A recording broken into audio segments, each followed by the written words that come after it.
Yuk ngaji yuk supaya tidak termasuk dalam 3 golongan yang disediakan azab oleh Allah. Assalamualaikum warahmatullahi wabarakatuh.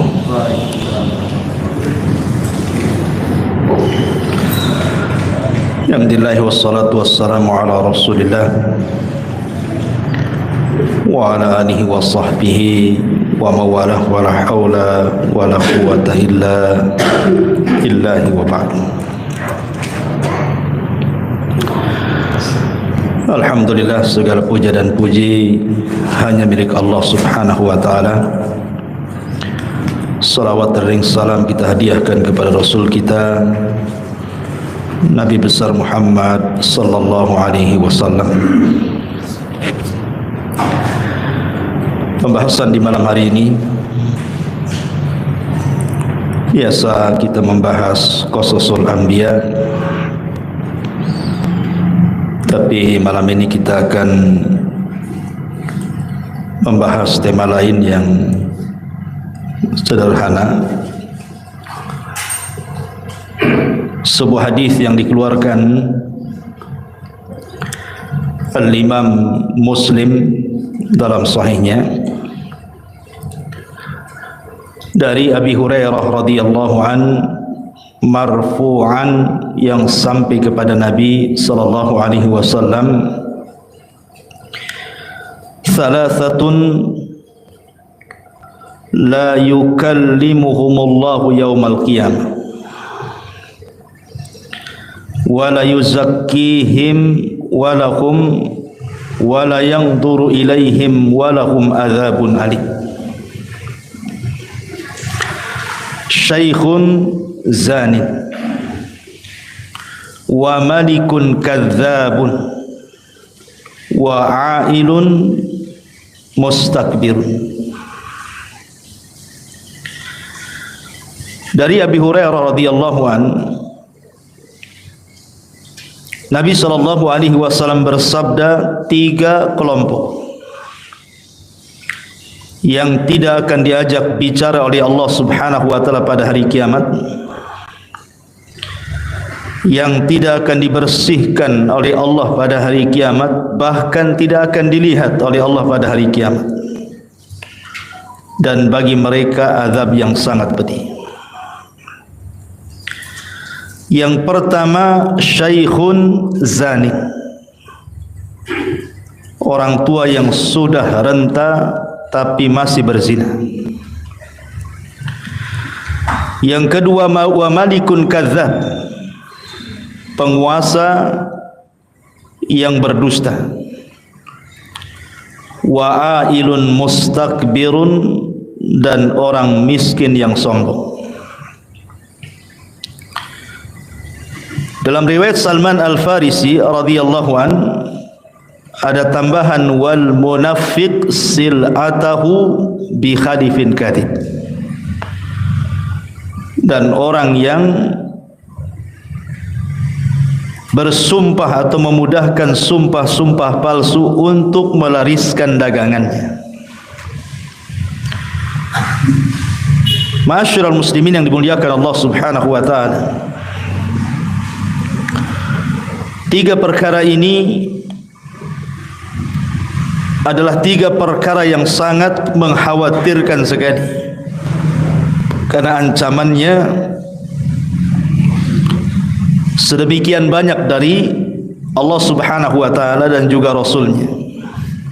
Tidak akan diajak bicara pada hari kiamat, tidak akan dibersihkan, tidak akan dilihat, bahkan bagi mereka azab yang sangat pedih. Berarti sini 4 ancamannya. Pertama, tidak akan diajak bicara oleh Allah subhanahu wa ta'ala. Jangan lagi Allah subhanahu wa ta'ala yang mengajak bicara kita. Terkadang kita bicara dengan orang, kemudian orang itu tidak mau diajak bicara, bahkan memalingkan pandangannya, itu sudah sakit bagi kita. Apalagi Allah subhanahu wa ta'ala yang tidak bicara dengan kita, tentu lebih sakit lagi. Kemudian tidak dibersihkan, Maknanya Allah Subhanahu wa taala sama sekali tidak memandang keimanan kita. Jadi apa yang sudah kita lakukan dari amal-amal soleh di dunia ini, Allah Subhanahu wa taala sama sekali tidak menilainya. Ini kan bahaya. Kemudian wala yang duru ilaihi. Yang ketiga, Allah tidak akan melihat. Maksudnya melihat dengan kacamata rahmat. Kalaupun dia melihat kita, maka dengan kemurkaannya. Kita saja ada orang yang kita takuti, kemudian dia memandang kita dengan pandangan ancaman saja sudah takut kita ini. Apalagi Allah Subhanahu wa taala. Kemudian Allah juga menyediakan azab yang sangat pedih. Walahum azabun alim. Dan bagi mereka azab yang sangat pedih. Siapa mereka ini? Di sini Nabi SAW mengatakan syaikhun zanin, orang tua yang sudah renta tetapi masih melakukan zina. Ketika para ulama memberikan catatan kepada kalimat syaikhun zanin ini, para ulama mengatakan bahwa kalau seandainya ada dua orang yang berzina, yang satu anak muda, yang satu orang yang sudah tua, sama-sama berzina, maka dosa zina orang tua jauh lebih besar dibandingkan zinahnya anak muda. Itu maksudnya. Apa alasannya?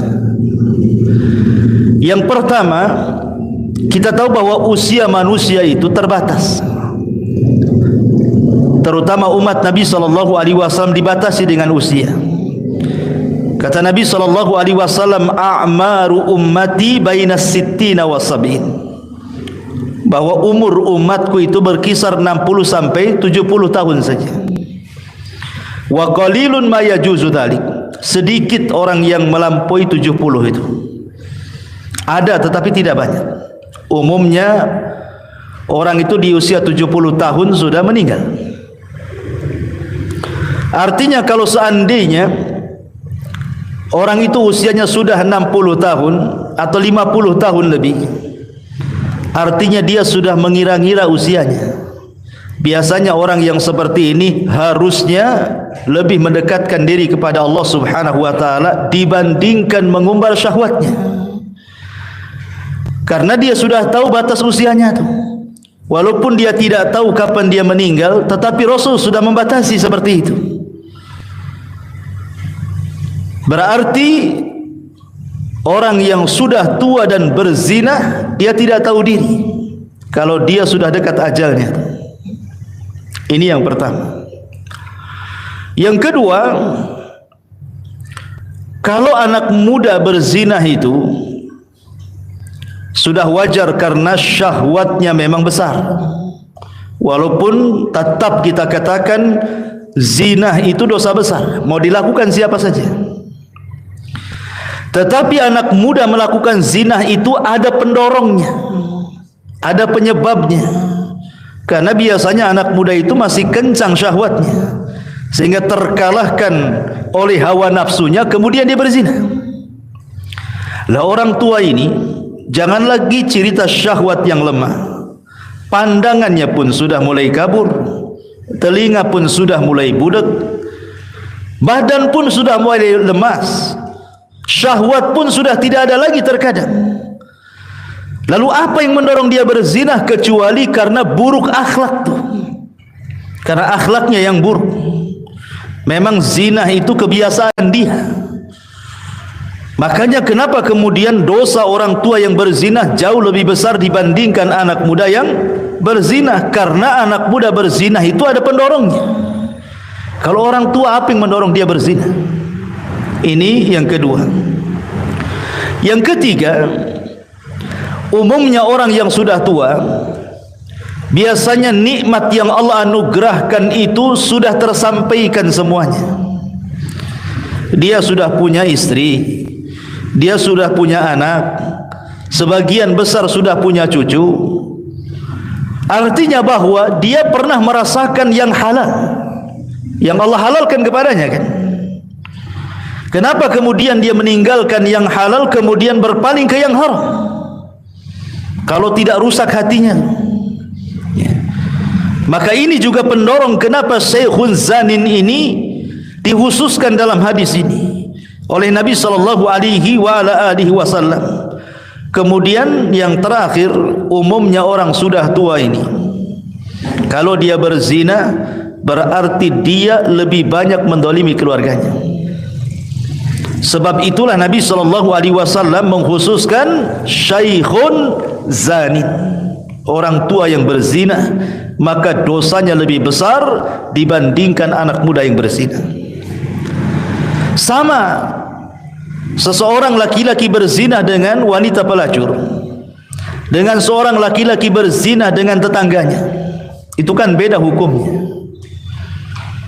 Walaupun sama-sama zinahnya, tetapi berzina dengan pelacur lebih sedikit dosanya dibandingkan berzina dengan tetangganya.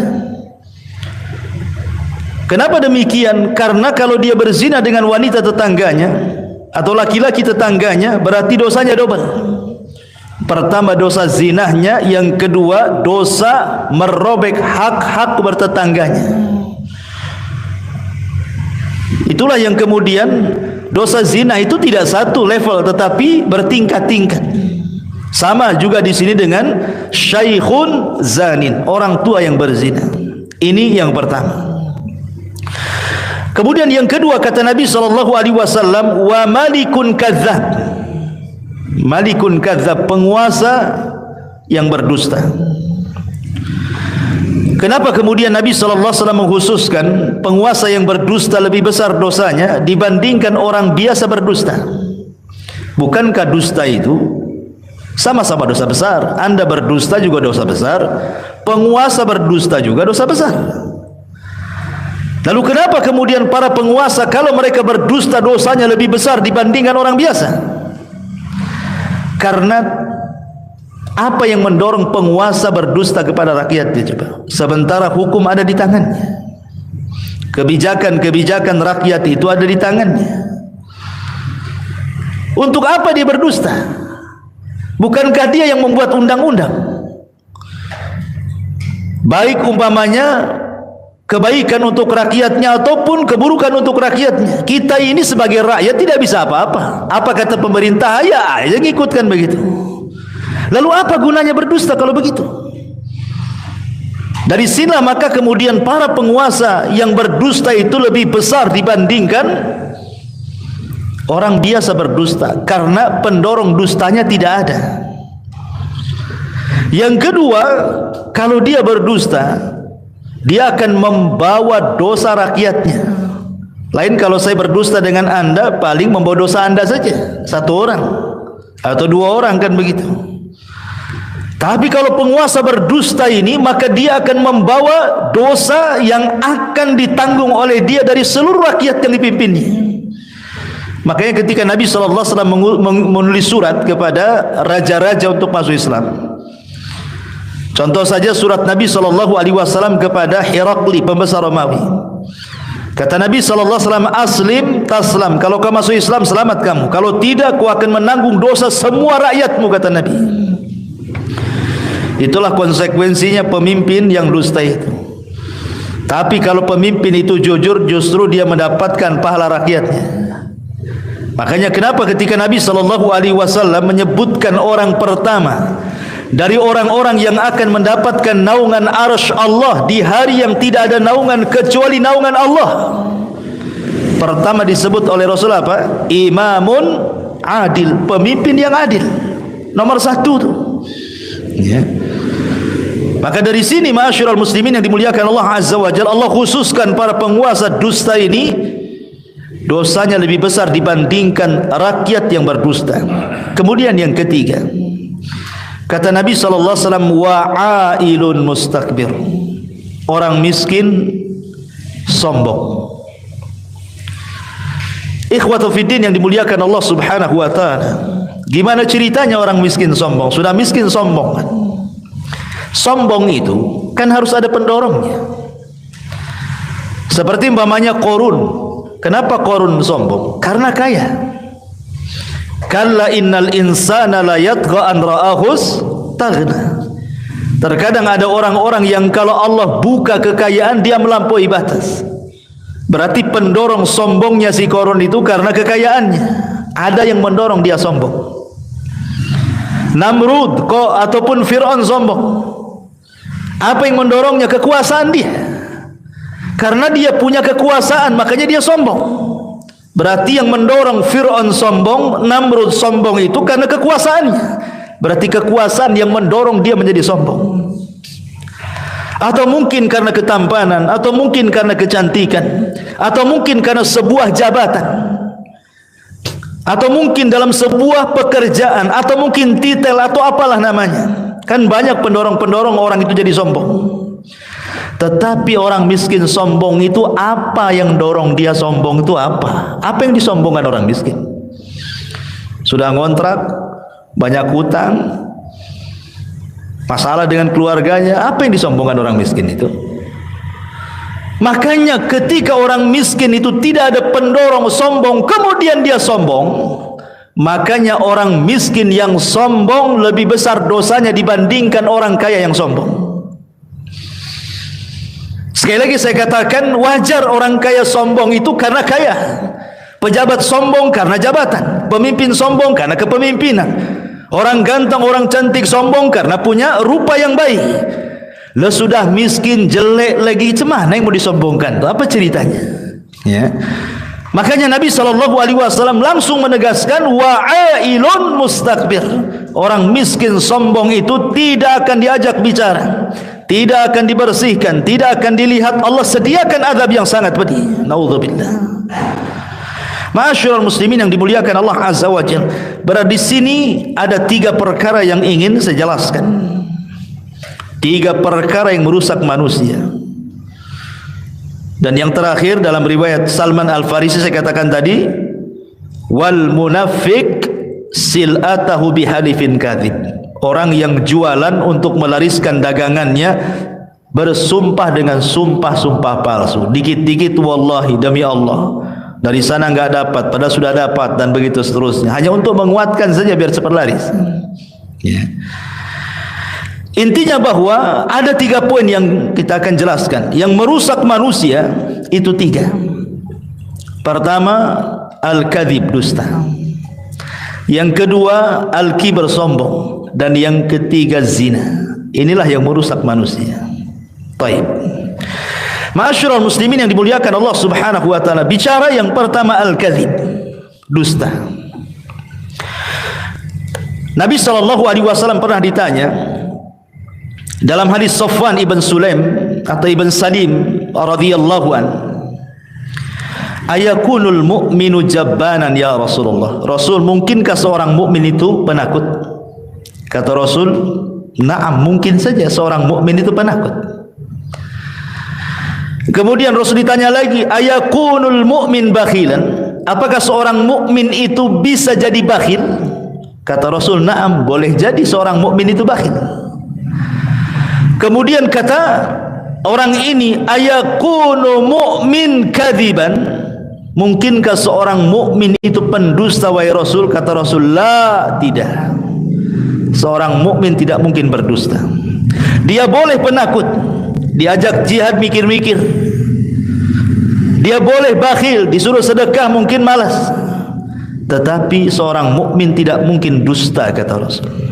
Karena akhlak seorang mukmin tidak mungkin dusta. Kemudian Rasul membacakan ayat, innama yaftaril kadziba alladzina la yu'minuna bi ayatillah wa ulaika humul kadzibun.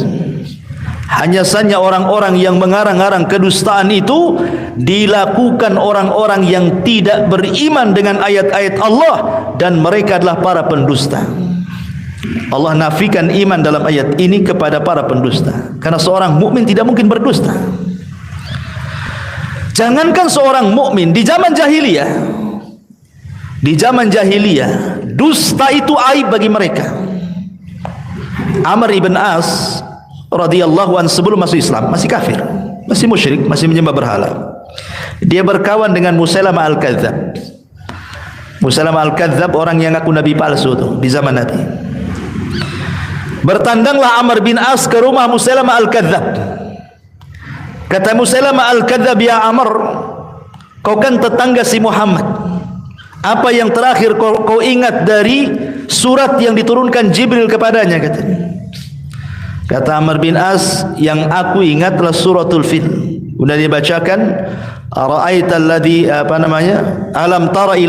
alam tara kaifa fa'ala rabbuka bi ashabil fil alam yaj'al kaidahum fi tadlil wa arsala alaihim tayran ababil tarmihim bi hijaratin min sijil faja'alahum ka'asfin ma'kul." katanya. Hafal Amr ini walaupun masih musyrik, karena orang-orang Arab biasa ngapal syair. Ya. Kata Musailamah Al-Kadzab, "Ya, semalam juga Jibril mampir ke rumahku," katanya. Dia pun menitipkan surat kepada aku.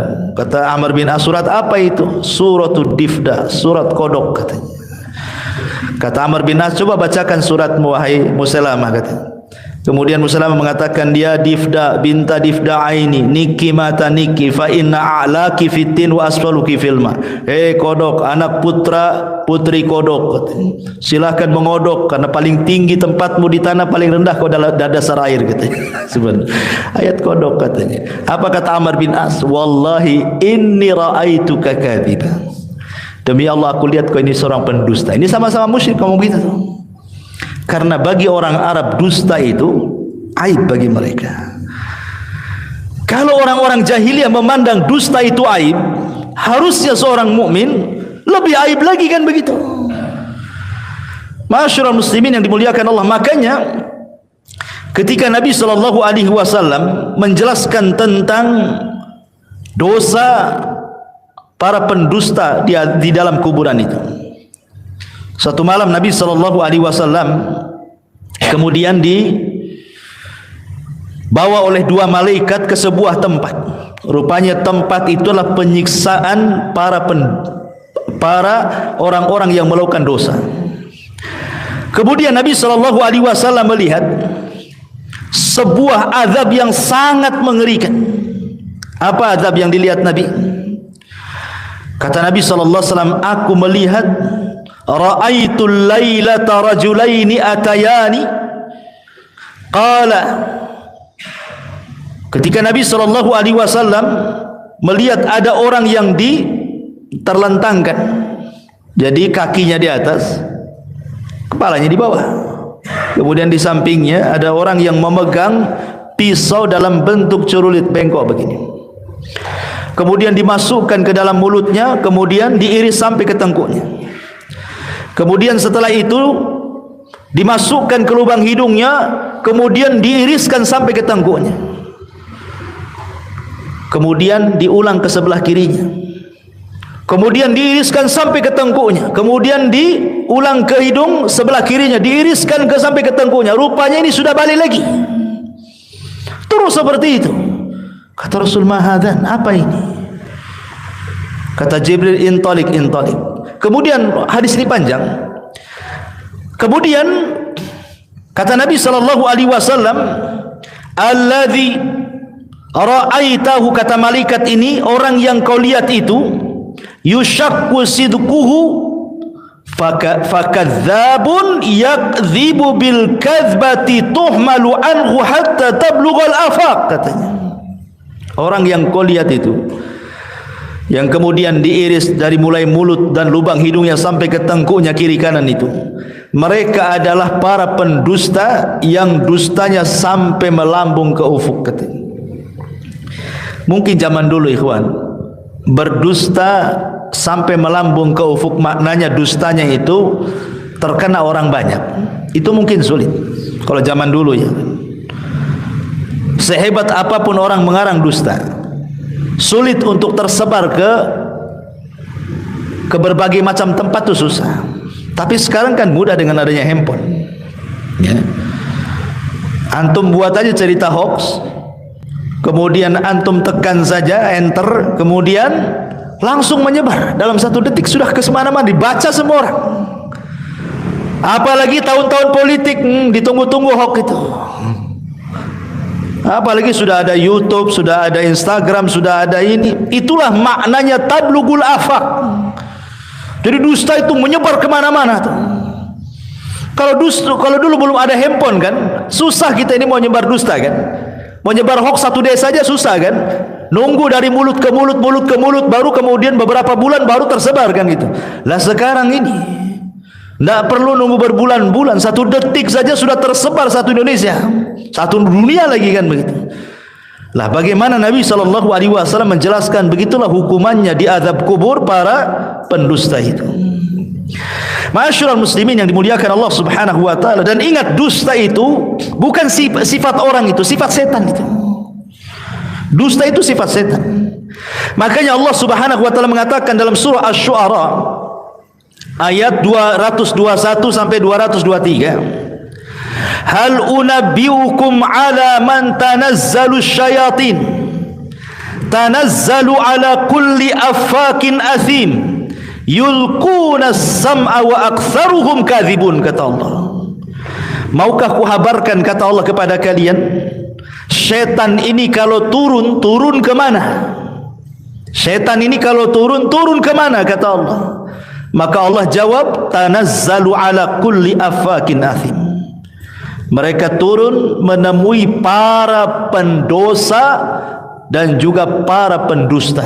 Siapa mereka? Para dukun, paranormal, ya. Yulquna sam'ah. Kemudian setan-setan itu melemparkan kalimat-kalimat hasil dari dengar dia dari langit. Wa aktsaruhum kadzibun, dan kebanyakan setan-setan itu pendusta. Jadi ketika jin-jin itu naik ke langit, kemudian mencuri dengar dari perkataan malaikat, dapatlah satu kalimat, kemudian dicampur adukan dengan 99 kalimat, kemudian dijualah kepada dukun itu, satu benar 99 kalimat dusta.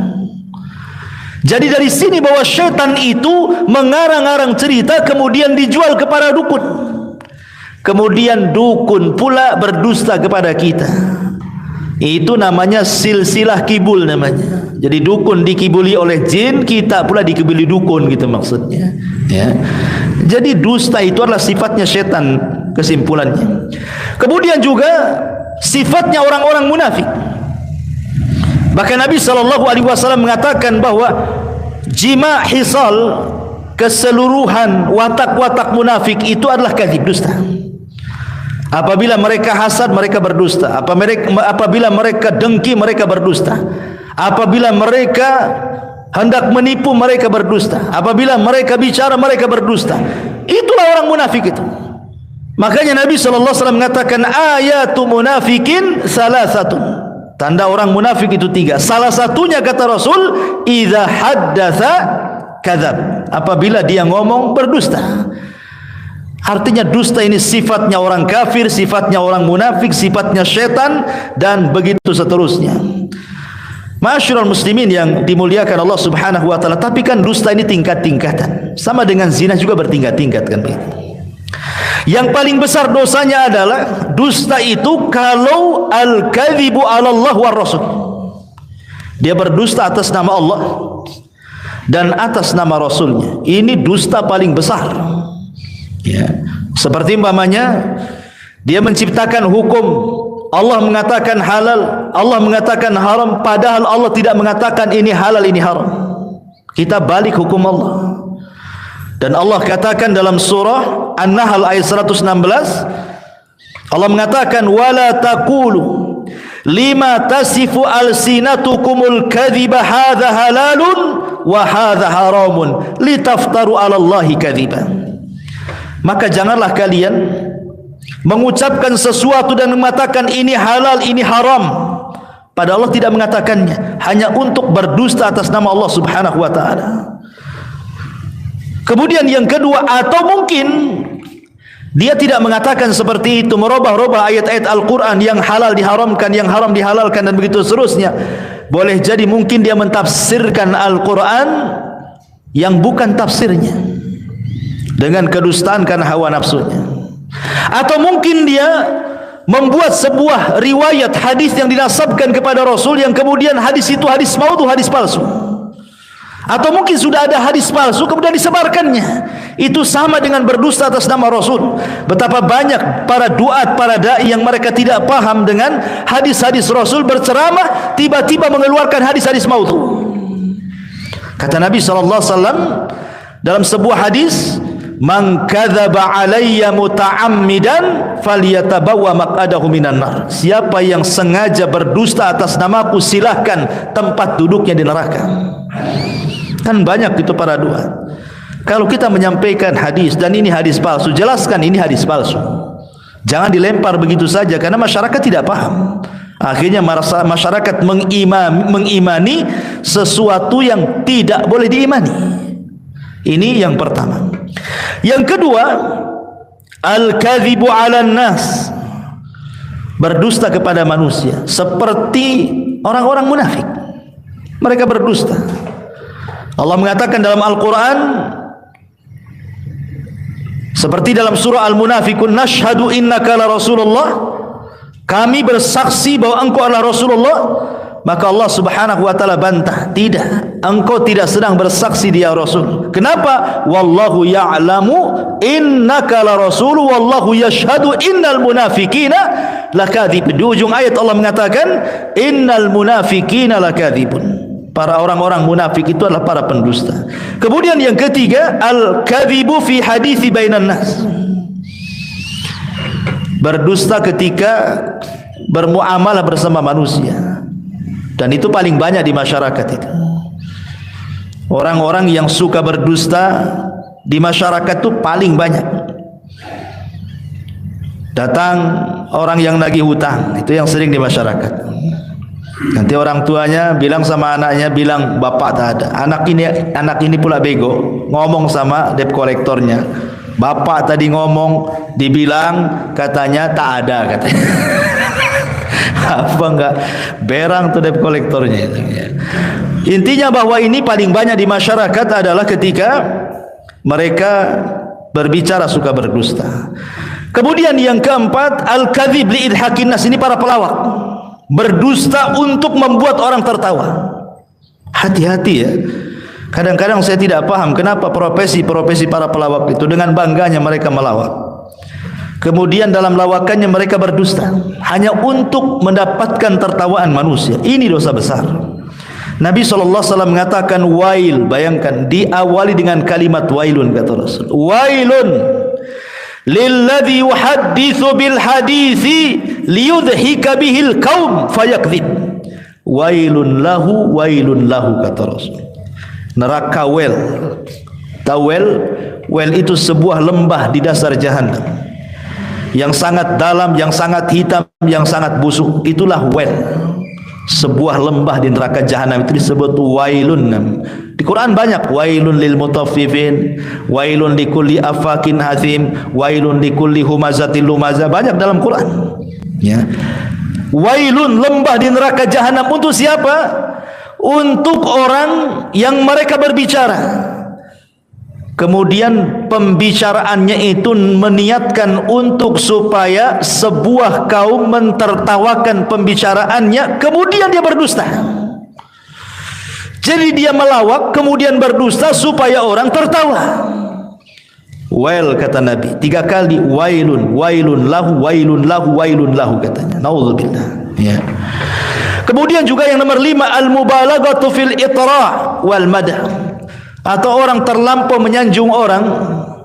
Karena di zaman dulu banyak orang-orang yang ingin mendekati para pemimpin, para khalifah, sehingga kemudian melantunkan syair-syair walaupun harus berdusta, yang penting khalifah senang.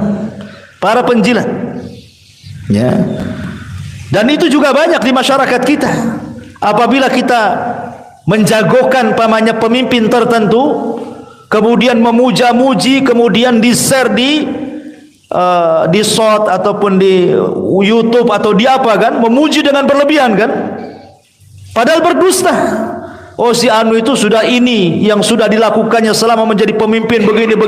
Enggak ada sebenarnya. Ya ada tapi sebagian tidak ada. Tapi dia berdusta hanya untuk kemudian kampanye ke sana kemari itu. Ini tidak boleh seperti ini dusta juga. Dosa besar. Apa yang Anda cari dari dusta itu sebenarnya? Ya. Kemudian yang nomor 6, al-kadhibu atau kadhibut tajir fi bayani sil'atihi. Ini juga banyak di pasar-pasar. Dustanya para pedagang biasanya ya, untuk melariskan dagangannya, maka dia rela menyembunyikan aib dagangannya itu supaya laris. Dan itu umum di pasar-pasar. Karena pasar itu sendiri adalah tempat perangnya setan. Kata Nabi sallallahu alaihi wasallam, syarrul makan aswaquha, seburuk-buruk tempat itu pasar-pasarnya. Tidak ada di dunia tempat yang paling buruk melebihi pasar. Disitulah syaitan menancapkan bendera perangnya. Kenapa demikian? Karena tidak ada dosa di luar pasar kecuali ada di pasar. Yang syirik banyak di pasar, yang taruh raja-raja di warung-warung biar lariskan itu.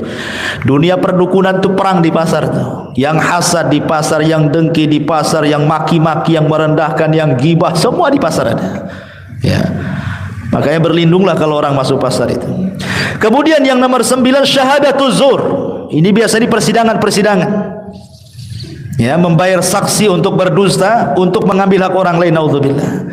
Kemudian juga yang nomor 10, al-mubalaghatu fil mu'arid. Berlebihan ketika membenci orang. Kalau kita benci kepada orang, kadang-kadang dia rela berdusta. Oh, si fulan tuh begini padahal enggak ada. Ya. Kemudian yang nomor 11, al-kadhibu as-siyasi. Ini pun dusta dalam dunia perpolitikan yang sudah saya jelaskan tadi. Ini yang pertama, dusta. Tetapi apakah semua dusta itu dilarang? Tidak. Ada dusta-dusta yang dibolehkan. Sebagaimana disebutkan oleh Ummu Kulthum bintu Uqbah ibn Abi Mu'ayth radhiyallahu anha. Kata beliau, lam asma' an-nabiy sallallahu alaihi wasallam yurakhisu fi syai'in minal kadhib illa fi thalathin. Aku tidak pernah mendengar Rasul memberikan keringanan pada perkara dusta itu kecuali di 3 perkara saja. Yang pertama, al-kadhibu lil islah baina al-mutakhasimaini. Kalau anda mendamaikan orang yang sedang bertengkar, kemudian berdusta hanya untuk mendamaikan, boleh. Pamannya si A bertengkar dengan si B, antum si C ini penengahnya. Kemudian antum datang kepada si A dan mengatakan, tadi saya ketemu dengan si Anu. Si Anu ini musuh dia. Masya Allah, dia itu memuji-muji kamu loh. Padahal dia memaki-maki. Dia memuji-muji kamu. Kamu itu sebenarnya baik itu menurut dia. Padahal tidak pernah mengucapkan kalimat itu. Nanti dia pula datang ke si Anu, ngomong sama gitu ya. Saya kemarin ketemu, Masya Allah, dia tuh tidak dendam sama kamu itu. Dia baik kok. Kalau ngomong sama saya, dia ngomong muji-muji itu. Ya. Akhirnya kan meredakan keduanya sifat dengki kan. Permusuhannya kan diredamkan. Ini enggak masalah berdusta seperti ini. Yang enggak boleh itu antum ke sana bawa gas yang 5 kilo, yang ke sini bawa gas yang 10 kilo. Ah, itu namanya antum mau ngadu domba itu. Itu enggak boleh. Ya. Ini yang pertama. Yang kedua, al-kadhibu li irdha'i zaujah. Antum berdusta hanya untuk menyenangkan istri, enggak masalah. Ya, enggak masalah. Istri masak keasinan, enak katanya. Luar biasa. Ini kalau dimakan salero basamo ini. Padahal asinnya naudzubillah ya kan. Enggak ada masalah. Terutama antum yang poligami. Biasanya banyak dusta orang poligami itu. Enggak ada masalah, hanya untuk supaya istri pertama enggak marah umpamanya kan. Nah, di mana bang? Padahal lagi di istri kedua, lagi di pasar kan. Sebab kalau antum bilang di istri kedua apa nggak mureng-mureng kan gitu ya. Maka hanya untuk mencari keridhaan tidak ada masalah. Tetapi jangan terus-terusan kan itu ya, ada batasnya. Kemudian juga dalam melihat pakaian istri, melihat penampilan, melihat macam-macam kan itu. Pandai-pandailah berdusta, karena dusta ini terkadang mengawetkan rumah tangga. Terkadang jujur itu justru memberantakan rumah tangga kan itu. Jujur saya sama kamu, apa? Kamu itu bau, kamu ini. Stres istrinya ya. Terkadang perlu dusta juga. Dusta dalam rumah tangga itu terkadang penyedap. Ya. Kemudian juga yang ketiga, khida'ul a'da fil ma'rakah. Dusta dalam peperangan tidak ada masalah. Sebagaimana sombong dalam peperangan itu boleh. Seperti Ali sombong dalam peperangan untuk mengodonkan lawan itu, dia sombong dia. Kamu tahu siapa saya, kata Ali. Ana alladhi sammatni ummi Haidarah. Saya ini orang yang ibuku ngasih nama macan liar. Kau mau apa, katanya. Nggak ada masalah. Sombong dalam peperangan nggak apa-apa, tapi di luar perangan nggak boleh sombong. Dusta dalam peperangan boleh, yang penting musuhnya kalah.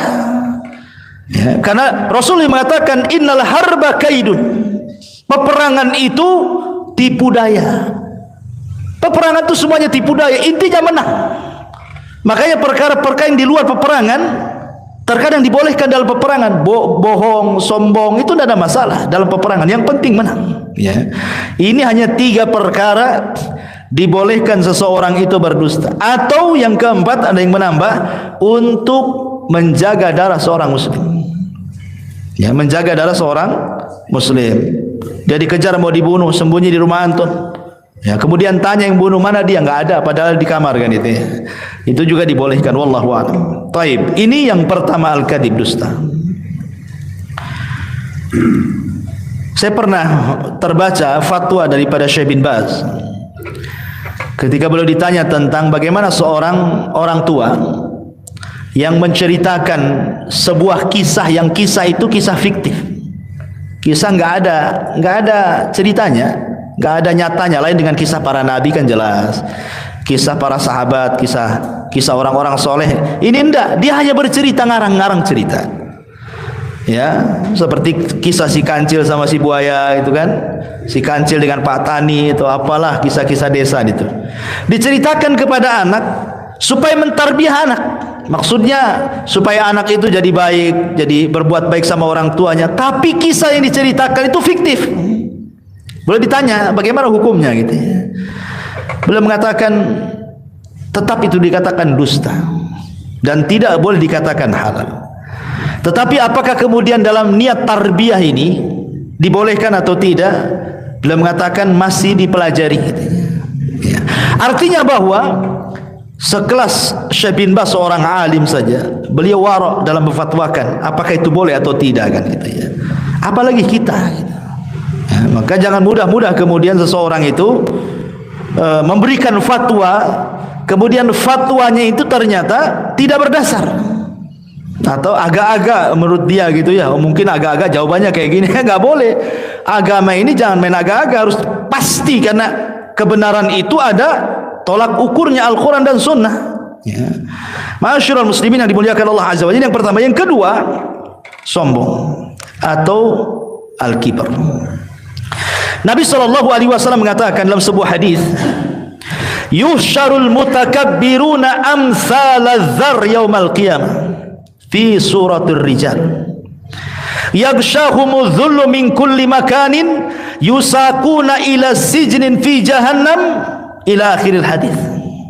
Kata Nabi SAW, nanti pada hari kiamat orang-orang yang sombong di bumi itu akan dikumpulkan dan akan dibentuk seperti zar. Zar itu kecil sekali, seperti semut.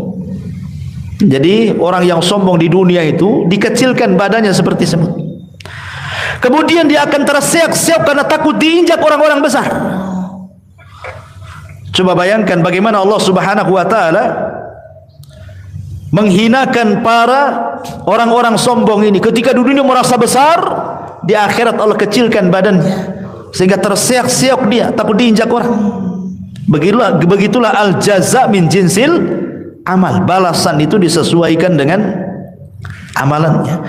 Makanya dulu saya ceritakan kepada antum tentang seorang alim namanya siapa itu? Ibnu Dinar, Malik ibn Dinar rahimahullahu taala. Malik ibn Dinar rahimahullahu taala, ketika ada seorang yang sangat masyhur namanya Muhallib ibn Abi Sufrah. Muhallib ibn Abi Sufrah. Dia seorang jenderal perang, itu ma'ruf. Jenderal perang seorang muslim. Ya. Dia bisa membawa pasukannya dan selalu membawa kemenangan dalam perangnya itu. Muhallib ini, ma'ruf kisahnya Muhallib ini, jenderal perang di zaman itu. Jadi ada seorang ulama namanya Malik ibn Dinar rahimahullahu ta'ala. Ketika dia lewat, Muhallib ini lewat di depan dia, tetapi cara jalannya itu seperti orang sombong, membusungkan dada. Ya. Maka Malik ibn Dinar kemudian tidak suka dan mengatakan, cara jalanmu ini adalah jalan yang Allah murkai. Sebaiknya jangan jalan seperti itu. Biasa saja. Ya. Apa karena kau jenderal gitu bahasanya? Tapi bahasa ulama ini mengatakan sebaiknya kau jangan jalan seperti itu, karena jalan seperti itu adalah jalan yang dimurkai Allah.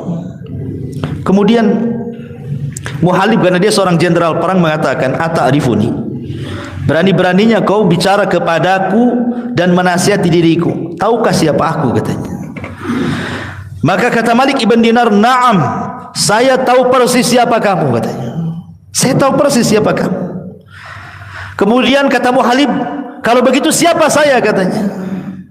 Dikiranya Malik ibn Dinar akan mengatakan, kau seorang jenderal, engkau seorang panglima perang. Tidak, kata Malik ibn Dinar, dia mengatakan, aku tahu siapa kamu. Bukankah kamu adalah manusia yang terlahir min nutfatin adhirah, dari sperma yang kotor, keluar dari tempat keluar air najis, katanya.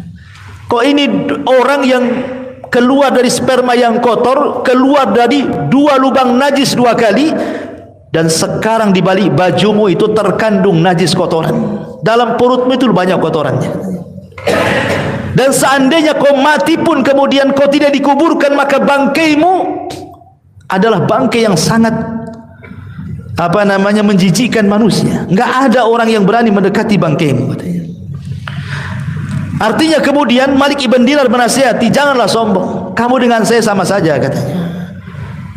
Kemudian dia mengatakan, al-an saya tahu siapa diriku, kata Muhalib. Ya. Dia sadar dengan ucapan Malik ibn Dinar. Dari sini menunjukkan bahwa kalau kita terlahir dari sperma yang kotor, keluar dari 2 lubang air najis, laki-laki dan perempuan, kemudian kita hidup pun membawa-bawa najis dalam perut, kemudian kita mati, kalau seandainya tidak dikuburkan, bangkai kita seminggu saja sudah busuk, lalu apa yang disombongkan, gitu maksudnya. Apa yang disombongkan manusia itu? Tidak ada.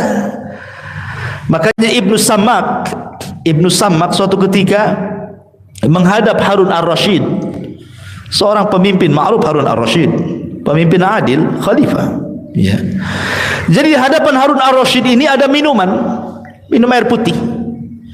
Kemudian Ibnu Sammak mengatakan, ya khalifah, seandainya Allah tahan minuman itu dan kau tidak bisa meminumnya, kira-kira supaya engkau bisa meminum air itu, kau tebus berapa air itu? Saat ini di dunia ini tidak ada air, kecuali hanya ada di gelas itu saja. Kau akan tebus berapa air itu? Kata Harun ar-Rasyid, aku akan tebus dengan separuh kerajaanku, katanya. Kemudian kalau seandainya air itu sudah masuk ke badan, kemudian tidak bisa keluar lagi, orang tidak bisa kencing, otomatis jadi penyakit, kan begitu. Bisa mati orang. Kira-kira supaya bisa keluar dari perutmu itu air itu, kau berani bayar berapa? Kata Harun ar-Rasyid, aku bayar dengan seluruh kerajaanku, katanya. Lihat, satu kerajaan yang dimiliki Harun ar-Rasyid tidak sebanding dengan 1 gelas air. Lalu apa yang disombongkan, gitu maksudnya. Kalau dunia ini tidak lebih daripada segelas air, ya. Makanya ketika Allah Subhanahu wa taala menceritakan tentang kisah orang-orang yang sombong dalam Al-Quran, lihat akibat mereka. Seperti Qarun saja, kan, fa khassafna bihi wa bidarihil ardh, kami tenggelamkan Qarun dan seluruh kekayaannya. Lihat Fir'aun, fa aghraqnahu, kami tenggelamkan dia. Lihat Namrud, dihukum 40 tahun, dimasukkan 1 ekor nyamuk ke lubang hidungnya, bersarang 40 tahun di otaknya. Namrud tersiksa. Matinya Namrud itu gara-gara dipukul sendal. Namrud itu mati gara-gara dipukul sendal. Ya. Kenapa? Untuk menghilangkan binatang yang ada di kepala, seekor nyamuk loh, bersarang di otaknya 40 tahun. Dia minta kepada pembantunya setiap hari dipukul sandal. Tapi Allah Subhanahu wa taala tidak keluarkan sebagai azabnya, akhirnya mati gara-gara sandal. Itu Namrud yang sombongnya, naudzubillah, ya. Begitulah orang sombong, ma'asyiral muslimin yang dimuliakan Allah Subhanahu wa taala. Makanya Rasul tidak suka dengan orang-orang sombong. Di zaman Rasul ada Abi Dzar Al-Ghifari mencela Bilal bin Rabah. Abi Dzar Al-Ghifari seorang sahabat. Ya. Dia mengatakan kepada Bilal ibn Rabah, "Ya ibna Sauda," katanya. "Wahai anak orang hitam." Apa kata Nabi sallallahu alaihi wasallam? "Ya Aba Dzar, a'ayyartahu bi ummi." A'ayyartahu bi ummi. Apakah engkau mencela Bilal dengan ibunya? Innaka mru'un fika jahiliyah. Dalam hatimu itu ada kejahilian, kata Rasulullah. Rasul tidak suka. Ini seorang sahabat. Ya. Tidak bisa, karena datangnya Islam itu untuk menyetarakan antara si hitam dengan si putih, antara si Arab dengan non-Arab. Semua sama dalam Islam itu. Makanya kenapa Nabi SAW ketika khutbatul Arafah mengatakan la fadla bainal Arabi wal Ajam walal aswad alal ahmar illa bitaqwallah, katanya. Tidak ada beda antara si hitam, si merah dan si putih. Tidak ada beda antara anda orang Arab atau non-Arab. Yang membedakan kalian hanyalah takwa, kata Rasul. Datangnya Islam inilah yang kemudian menyetarakan semua manusia. Lalu apa yang disombongkan dalam Islam? Makanya kenapa kemudian banyak orang-orang yang tidak suka dengan dakwah Rasul akhirnya jadi munafik. Contohnya siapa? Ubay ibn Khalaf. Ya, Abdullah ibn Ubay ibn Khalaf, tokoh munafik, dulunya sangat dibanggakan oleh dua kabilah besar, Khazraj dan Aus, kan, sebelum kedatangan Rasul dari Mekah ke Madinah.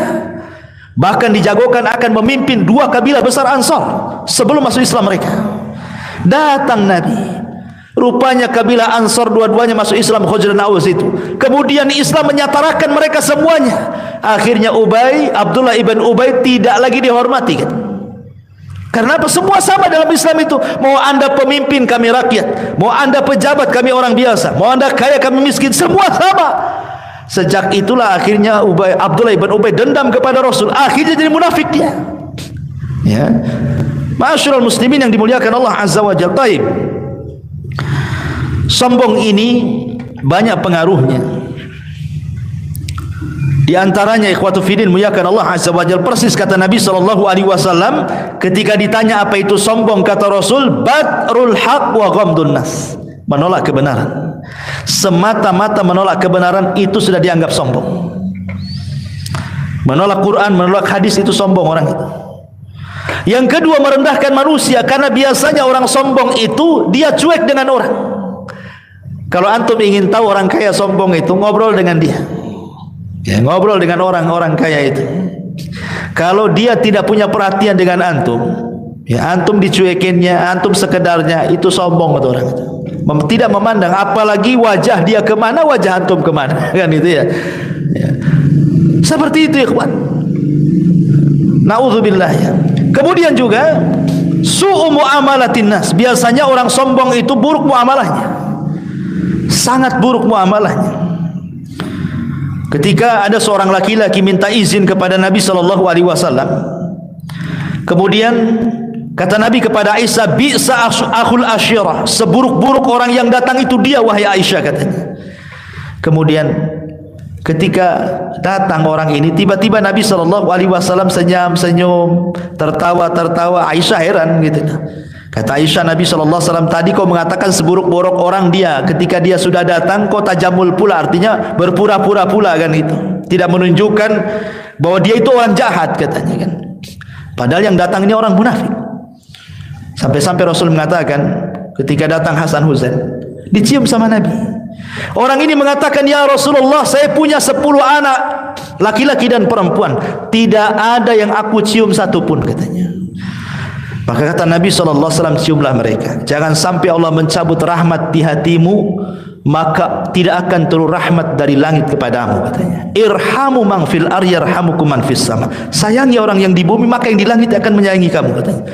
Lihat orang sombong itu tidak punya rahmat dalam hatinya. Ya, tidak punya rahmat sama sekali. Karena muamalahnya buruk orang-orang seperti itu. Makanya kenapa Nabi SAW sangat mengajarkan tawadu dan membenci kesombongan.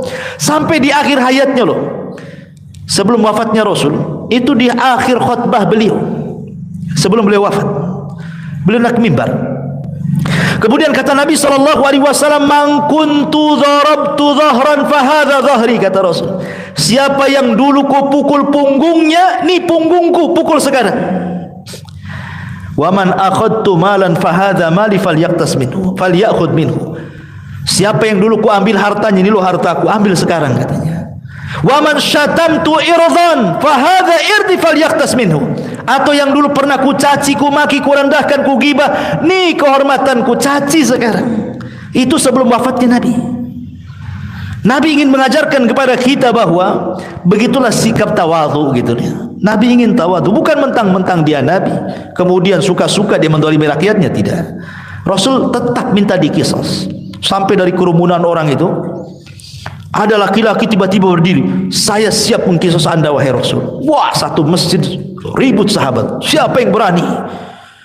Nabi lagi sakit, tiba-tiba ada yang berani kemudian mengatakan, "Ana ya Rasulullah, saya wahai Rasul." Ya, ala dha'fir riwayah, walaupun sebagian lama melemahkan riwayat ini. Rupanya kata Rasul, maju kamu. Makin dekat, makin kenal Rasul. Lah, rupanya dia adalah siapa? Dia adalah orang yang didoakan Nabi SAW, Uqasah ibn Mihsan. Yang ketika Rasul menyebutkan 70.000 orang yang masuk surga tanpa hisab dan azab, kata Uqasah, "Rasul doakan aku." Kata Uqasah, kata Rasul, "Hai Uqasah, engkau termasuk mereka," katanya. Semua sahabat nunjuk juga, "Kami juga wahai Rasul." "Oh tidak, sudah dahului Uqasah," kata Rasul. Jadi Uqasah ini makin dekat. Lah, kau kan Uqasah wahai Uqasah, bukankah aku sudah mendoakan kamu dengan masuk surga? Kata Uqasah, "Iya, karena engkau yang bicara wahai Rasul, kau minta dikisos, ya aku ingin kisos lah kan itu." Kemudian kata Rasul, "Apa salahku kepadamu?" Kata Uqasah, "Rasul, dulu waktu kau bariskan kami, badanku agak ke depan. Dan ketika itu aku tidak berpakaian, kau ambil tongkat, kau pukul perutku," katanya. "Aku ingin memukul perutmu," katanya. Wah, ramai para sahabat nih kan. Uqasah memukul perut Nabi. Datang Ali, datang Fadl, datang Abbas, datang Hasan, Husain, banyak para sahabat mengatakan, "Rasul, biar kami saja yang dikisos dia," katanya. Kata Rasul, "Jangan, biarkan Uqasah," katanya. Akhirnya kata Rasul, "Ambilkan tongkat." Diambilkan tongkat, ambil nih Uqasah tongkat. Kata Uqasah, "Ya Rasulullah, waktu kau pukul perutku, aku tidak pakai baju," katanya. "Kau harus melepaskan baju," katanya. Dia lepas baju Nabi, saya bayangkan. Ketika sudah diayunkan, apa enggak tegang satu masjid itu, ikhwan? Ini Uqasah berani memukul perut Nabi. Wah, itu luar biasa. Jadi tongkat lagi diayun-ayun begini, tiba-tiba lagi tegang-tegangnya dilemparkan tongkatnya, kemudian dia pun memeluk Nabi SAW dan mengatakan, "Ya Rasul, bukan itu yang saya kehendaki. Aku sudah merasakan akan dekatnya ajalmu. Aku ingin orang yang pertama kali bersentuhan kulitku dengan kulitmu," katanya. Nah, itu siasatnya Uqasah rupanya. Ya. Tapi lihat bagaimana Nabi SAW mengajarkan tawadhu, seorang pemimpin. Ya. Bahkan Nabi Sulaiman yang kemarin kita sudah ceritakan kan, "Mana Hudhud?" katanya. "Nggak ada Hudhud." "Oh, awas saja kalau datang," katanya. "Ku sembeli dia atau ku azab, atau dia bawa alasan yang jelas." Ngasih pilihan.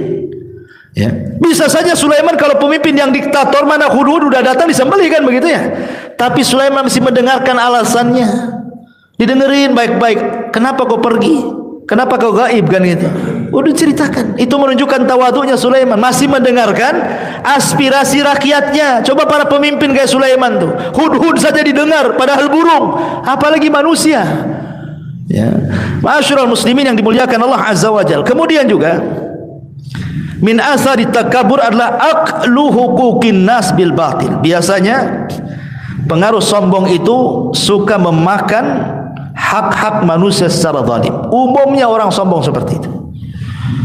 Ya, ingat ketika Imam Zahabi yang sudah saya ceritakan dulu menceritakan tentang kisah orang zalim, seorang preman yang zalim, yang sombong, merampas apa? Merampas ikan nelayan. Itu disebutkan dalam kitab Al-Kabair karya Imam Zahabi rahimahullahu taala. Jadi ada orang preman sombong, zalim, dia jalan-jalan di pinggir pantai. Datanglah satu nelayan, ini baru datang, rupanya cuma dapat ikan satu. Itu pun untuk makan dia dan keluarganya dan anak-anaknya. Dengan sombongnya kemudian si preman ini menarik baju nelayan, kemudian mengancam, serahkan ikanmu atau kubunuh katanya. Karena ketakutan, diserahkanlah ikannya itu.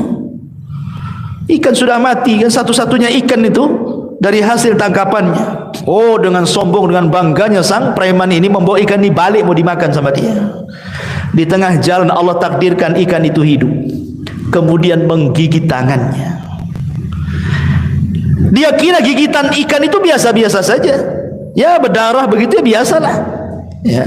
Kemudian dimasak, dimakan sampai kenyang. Rupanya gigitan ikan itu berbisa. Di malam harinya barulah dia merasakan gigitan ikan itu. Dia merasakan sakit yang tidak tahu sakitnya kecuali Allah.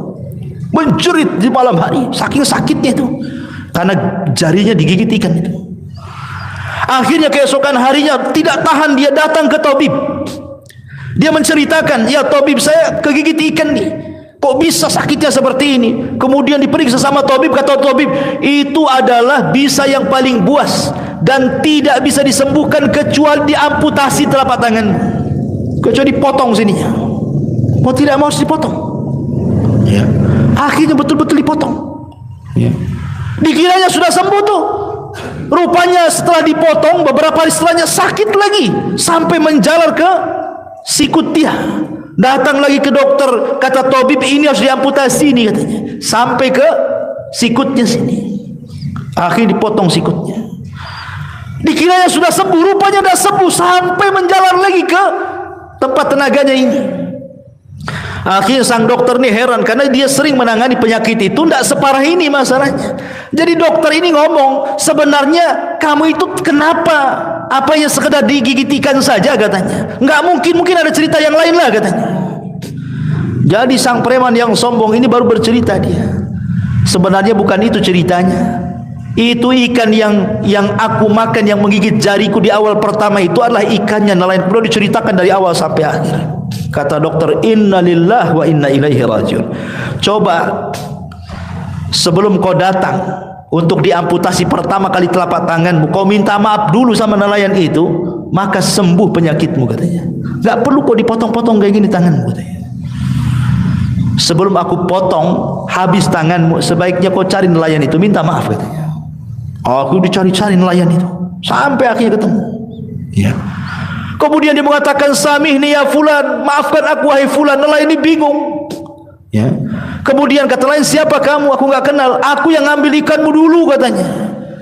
Tolonglah maafkan dalam kondisi aku seperti ini katanya. Akhirnya karena melihat iba kasihan juga, nelayan ini memaafkannya. Cuman sebelum pergi, si preman sombong ini, si preman songong ini, bukan sombong saya lagi, songong lagi dia. Dia mengatakan kepada sang nelayan ini, wahai sang nelayan, aku ketika mengambil ikanmu, aku lihat mulutmu bergerak-gerak katanya. Apa dulu yang kau ucapkan? Doa apa yang kau ucapkan kepada aku katanya? Aku lihat mulutmu bergerak-gerak dulu itu. Kata lain, tidak ada, aku nggak ngomong apa-apa katanya. Ya, kecuali hanya satu. Ya Allah, aku ini orang lemah di hadapan kau orang kuat, tolong tunjukkan kekuatanmu. Hanya itu saja. Arini kuwataka, tunjukkan kekuatanmu. Itu saja. Rupanya Allah betul-betul menampakkan kekuatannya. Itulah lihat balasan orang yang sombong, suka mengambil hak orang lain, gitu ya. Ini yang kedua. Kemudian yang terakhir, az-zina. Ma'asyiral muslimin yang dimuliakan Allah Subhanahu wa taala. Al-Imam Al-Makhul, seorang ahli tafsir. Kalau antum baca kitab tafsir, banyak perkataan Makhul rahimahullahu taala. Ketika dia mentafsirkan surat Al-Hujurat ayat 4, laha sab'atu abwab, bahwa neraka itu memiliki laha sab'atu abwab, sorga itu memiliki 7 pintu dan neraka itu memiliki 8 pintu. Apa kata beliau? Yajidu ahlun nar raihat, yajidu ahlan nar raihatan muntinatan. Jadi ketika Allah menyebutkan tentang 7 pintu sorga, jadi penduduk sorga itu mereka mencium bau penduduk neraka yang sangat busuk sekali. Fayaqulun, maka mereka pun mengatakan, bau siapa ini kok bau sekali? Ya, fayuqalu lahu, maka dikatakan kepada mereka, hadhihi rihu furujiz zina. Inilah bau busuk yang keluar dari kemaluan-kemaluan para pezina. Coba, penduduk sorga mereka mencium bau yang luar biasa. Kemudian dikatakan ini bau apa? Ya. Kemudian dikatakan itulah bau dari kemaluan-kemaluan para pezina dari neraka, katanya. Lihat bagaimana busuknya para pezina pada hari kiamat. Ya. Ma'asyiral muslimin yang dimuliakan Allah Azza wa Jalla, bahkan disebutkan dalam hadis Ibnu Umar radhiyallahu an, ketika Nabi SAW menasihati orang-orang muhajirin, salah satunya kata Nabi SAW dalam nasihat beliau, lam tadharil fahisha fi qaumin qattun hatta yu'linu biha illa fasha fihimut ta'un wal auja allati lam takun madat fi aslafihimul ladzina madu. Tidaklah sebuah perzinahan ini merajalela, bahkan terang-terangan, seperti hari ini kan terang-terangan, ya, kecuali akan disebar penyakit taun atau penyakit-penyakit yang belum pernah terjadi sebelumnya,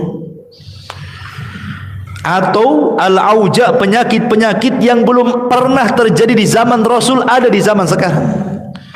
Ya, seperti penyakit AIDS, ya kan, dan penyakit-penyakit yang semacamnya. Sampai hari ini belum ada obatnya, kan. Padahal para profesor, para penemu, para orang cendikiawan, orang-orang ahli kesehatan dunia, ya, mereka sudah meneliti di lab-lab hebat mereka, baik di Jepang sampai ke barat, belum ada obatnya sampai hari ini. Kenapa tidak ditemukan obat? Bukankah Allah menurunkan penyakit, Allah juga turunkan obatnya? Kenapa untuk penyakit ini tidak ada obatnya, kan? Ya. Sebenarnya kita katakan bahwa berkumpulnya kalian wahai para profesor, para dokter untuk menemukan obat ini percuma saja sebenarnya. Karena yang sedang Anda lawan itu bukan melawan penyakit, bukan melawan bakteri, bukan. Yang Anda sedang lawan itu Allah Subhanahu wa taala. Kalau melawan bakteri boleh jadi mungkin bisa ditemukan obatnya. Corona ada obatnya, ya kan? Tetapi yang sedang Anda lawan ini bukan siapa-siapa, Allah. Sekalipun kemudian ditemukan obatnya, Allah kirim lagi tentaranya yang lain, kan? Bakteri yang lain yang lebih ganas daripada AIDS, kan? Bisa saja terjadi. Tentara Allah itu di mana-mana. Ya. Makanya Nabi SAW 14 abad yang silam sudah mengatakan, kalau itu sudah terang-terangan, namanya LGBT, perzinahan, homoseksual dan yang semacamnya, ingat akan dikirim berbagai macam penyakit yang belum ada di zaman Rasul, ada di zaman kalian, katanya. Dan itu sudah terbukti. Sudah terbukti. Ya. Ma'asyiral muslimin yang dimuliakan Allah Azza wa Jalla. Makanya kenapa kemudian Nabi SAW mengatakan, ma min dzambin ba'da syirki a'zam indallah min nutfatin wada'aha ar-rajulu fi rahimin la yahillu lahu. Kata Nabi SAW, tidak ada dosa setelah kesyirikan yang lebih besar di sisi Allah dibandingkan satu tetes air mani yang diletakkan seorang laki-laki kepada seorang rahim wanita yang bukan halal padanya. Hadis ini dikeluarkan dalam Kanzul Ummal oleh Ibnu Abi Dunya rahimahullahu ta'ala.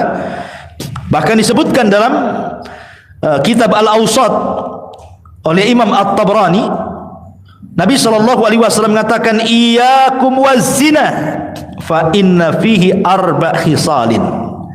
Hati-hati jangan berzina, karena dalam zina itu ada 4 perkara. Yang pertama, yadhhabul baha 'anil wajhi, hilang, ya, kecerahan wajahnya. Yaqta'ur rizqa, terputus rizkinya. Wa yaskhatur rahman, murkanya Allah akan datang kepadanya. Wa yusabbibul khulud finnar, menyebabkan kekalnya orang ini di neraka. Bukan kekalnya seperti orang syirik, tidak, saking lamanya. Pezina itu lama di nerakanya, susah keluarnya. Dia tidak akan dikekalkan, tapi lama sekali itu maksudnya. Ya, yang dimaksud kekal itu ada 2, ada kekal yang tidak bisa keluar seperti orang-orang musyrik dan kafir. Ada kekal saking lamanya, itu disebut kekal. Itu maksudnya. Ya, hadis ini dikeluarkan oleh Imam At-Tabrani dan yang lainnya. Kenapa demikian? Karena merusak banyak perkara. Pertama, merusak aturan rumah tangga. Betapa banyak gara-gara selingkuh bermasalah rumah tangga. Yang kedua, doyaun nasab, hilang nasab.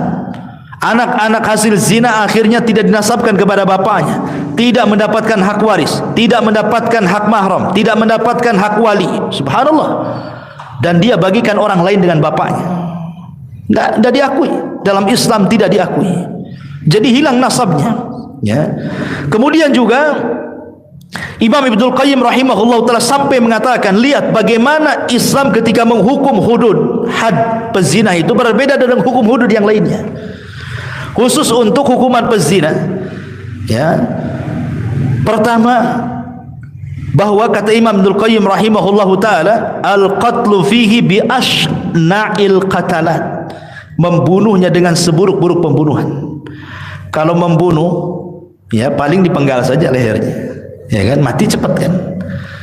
Tapi kalau pezina ini, kalau dia muhsan kemudian dirajam, itu bukan sekali lempar mati, pakai batu kecil lagi. Dia merasakan luar biasa sakitnya kan.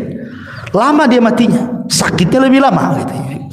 Yang kedua, kata Imam Ibnul Qayyim rahimahullahu taala, tidak boleh ada kasih sayang ketika menghukumnya. Dihilangkan perasaan kasih sayang, harus tega. Enggak boleh ada kasih sayang ketika melempar batu itu. Betul-betul harus tega kita melemparnya. Kemudian yang ketiga, kata Imam Ibnul Qayyim rahimahullahu taala di sini, juga ketika dalam menuduh orang berzina, saksinya lebih banyak, harus 4. Ya, saksi orang menuduh zina itu harus 4. Kalau saksi nikah cukup 2 saja, ya kan? Atau pokoknya kalau berkaitan dengan harta seperti jual beli dan yang lainnya cukup 2 laki-laki, atau 2 perempuan 1 laki-laki, atau 1 laki-laki 1 sumpah. Ya, seperti orang menuduh, sebagaimana Rasul mengatakan apa? Al-bayyinatu 'alal mudda'i wal yaminu 'ala man angkar. Orang yang menuduh datangkan bukti, orang yang dituduh cukup bersumpah, kan begitu. Jadi kalau saya mencuri harta kamu, mana saksinya? Oh, ini saksinya, ya kan? Harus 2 orang, minimal 2 orang laki-laki. Kalau tidak ada, 2 perempuan 1 laki-laki. Kalau tidak ada, 1 laki-laki 1 sumpah. Dan itu ya. Tapi kalau zina tidak, harus 4. Nah, itu menunjukkan berbeda hukuman hudud zina itu dengan yang lainnya. Kenapa? Karena memang perbuatannya sangat tercela sekali. Bukan berarti di zaman Rasul tidak ada pezina, ada, tapi kan tidak terang-terangan. Ya, seperti contoh seumpamanya seorang wanita di zaman Nabi SAW, ada seorang wanita dari kabilah Ghamidiyah. Dia berzina dengan seorang laki-laki dari kabilah Ma'is, seorang budak. Akhirnya hamil, kemudian datang kepada Rasulullah. Itu kan berarti di zaman itu juga ada perzinahan kan. Tapi kan tidak terang-terangan. Ya. Wanita ini pun dia mengaku, dan ngaku itu sekuat-kuatnya bukti, tidak perlu saksi. Kalau orang ngaku ngapain pula ada saksi kan? Udah ngaku. Mengatakan Rasul, zanaitu fatahirni, saya sudah berzina, bersihkan saya. Kata Rasul, boleh jadi kau hanya pelak-peluk saja, kau cium-cium saja, pulanglah. Maksud kata Rasul itu jangan ngaku, taubat saja sudah selesai. Cuman wanita ini betul-betul ingin bersihkan jiwanya. Rasul, kalau tidak percaya sudah hamil loh ini. Nih, ada di sini anaknya. Ya. Oh, kata Rasul gini saja, kamu lahirin dulu anakmu, baru kau kemari lagi. Seandainya dia tidak balik, tidak akan dicari Nabi. Ya. Tapi karena wanita ini betul-betul ingin tobat, habis lahir anaknya, datang bawa bayi dia. Rasul, zanaitu fatahirni. Rasul, nih bayinya. Kau kan menyaratkan bayi harus lahir. Ini sudah lahir, tolong rajam saya, katanya. Kata Rasul, oh enggak bisa. Ini disusui dia 2 tahun. Pulang kamu. Maksudnya jangan balik gitu, udah tobat saja gitu ya.